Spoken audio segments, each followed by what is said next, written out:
Hello everybody. I will be trying to post at least 3 times today. I know I've taken some time off, but I'm on spring break and I will be on spring break until next Monday. So I have all this week too.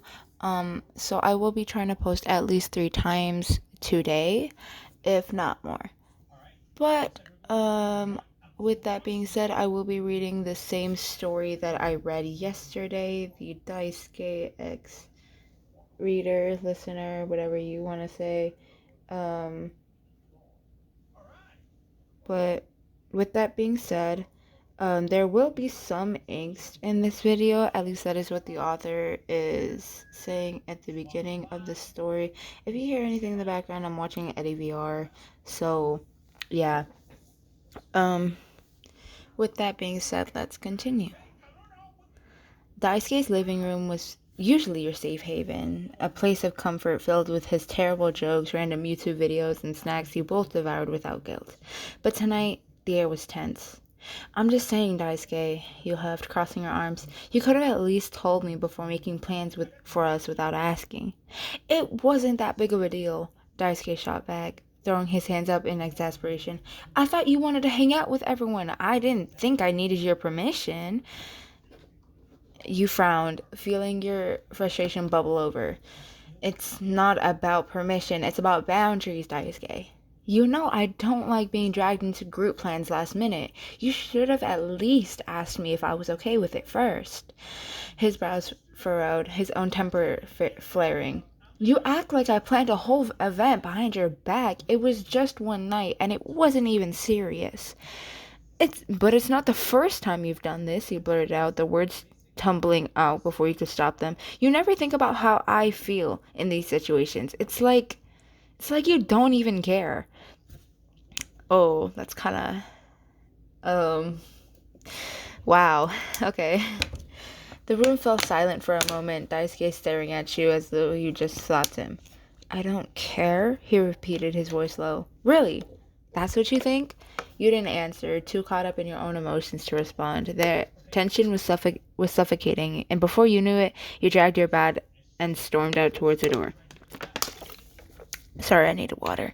Wait, listener, but you didn't stop. The tears came the moment you stepped outside, the chilly autumn air biting at your cheeks as you hurried home. By the time you reached your room, you were a mess of emotions, anger, sadness, regret.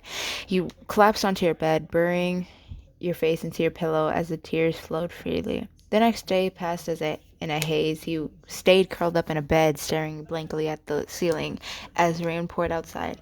You replayed the fight over and over in your mind, wishing that you could have said things differently, wishing that you hadn't left like that, but every time you thought about texting Daisuke, the knot in your stomach tightened. What if he didn't want to hear from you? Sorry, I had to take another sip of water because my throat is feeling a little dry today. Your thoughts were interrupted by the sound of your doorbell ringing. At first you ignored it, assuming it was a delivery package, but then it rang. Again and again.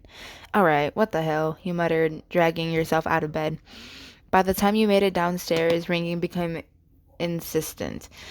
Each time granting on your already frayed nerves. You yanked the door open, ready to give whoever it was a piece of your mind. And there he was.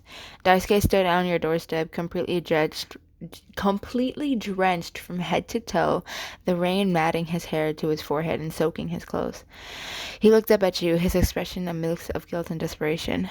Daisuke, you said, your voice caught between surprise and confusion. What are you doing here? He didn't answer, not with words anyway. Instead, he stepped forward, grabbed your face in his cold, wet hands, and kissed you. For a moment, your brain struggled to catch up with what was happening. Then, without thinking, you kissed back, your hands gripping gripping the front of his soaked hoodie.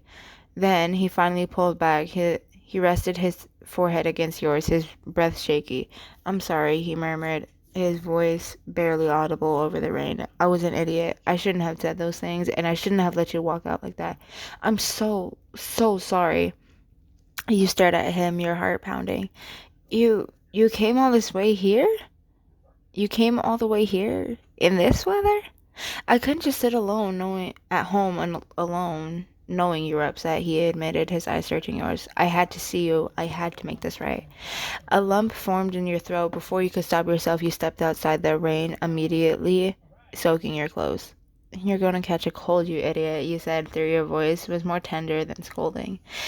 Daisuke chuckled weakly. You're standing in the rain too, you know. Yeah, because you're too stubborn to come inside. You shot back, grabbing his wrist and tugging him into the house.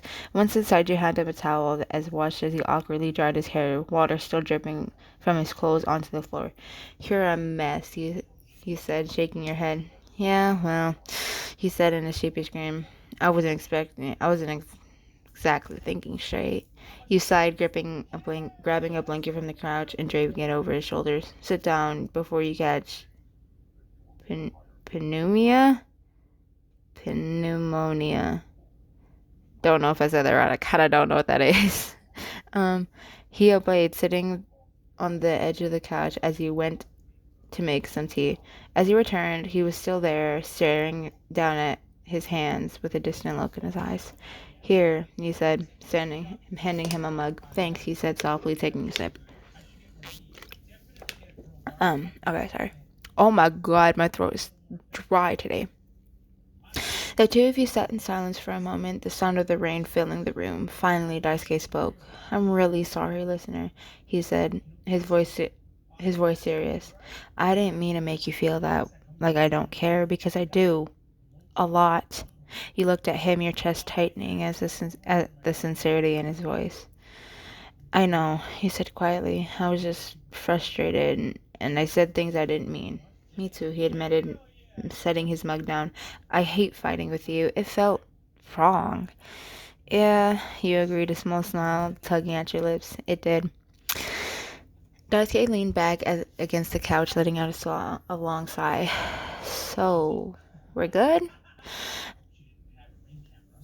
You hesitated for a moment, then nodding. Sorry, I kinda didn't read it. Yeah, we're good. A grin spread across his face. For the first time since you fight, you felt a sense of peace settle over you. Good, he said, reaching over to ruffle your hair, because I don't think I could survive another day without talking to you. Drama queen, you teased, but you tweezed, sorry. You teased, but your heart swelled at his words. As the rain continued to pour outside, the two of you fell into an easy conversation. The tension from the night before faded away. By the time Daisuke left, you felt lighter, as if a weight had been lifted off your shoulders. As you climbed into bed that night, you couldn't help but smile, knowing that no matter what, Daisuke would always come back. This was such a cute one to read. The hell?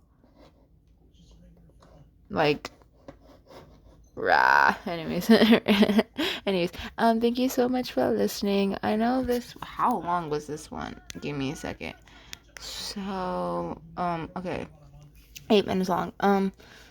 Thank you so much for listening. I know this one's kind of sort of shorter than most of mine that I make, but I will be trying to post more today, maybe tomorrow, I don't know, definitely over the weekend. Actually, no, I have plans over the weekend because my bae is literally sleeping over. Now, I don't have a boyfriend or girlfriend. I just call my friends, like my best friends, my baes or my pookies. So yeah, yeah, or my sigmas. Don't ask why. I'm just kind of like that. But anyways, with that being said, thank you so much for listening. Have a great day and goodbye.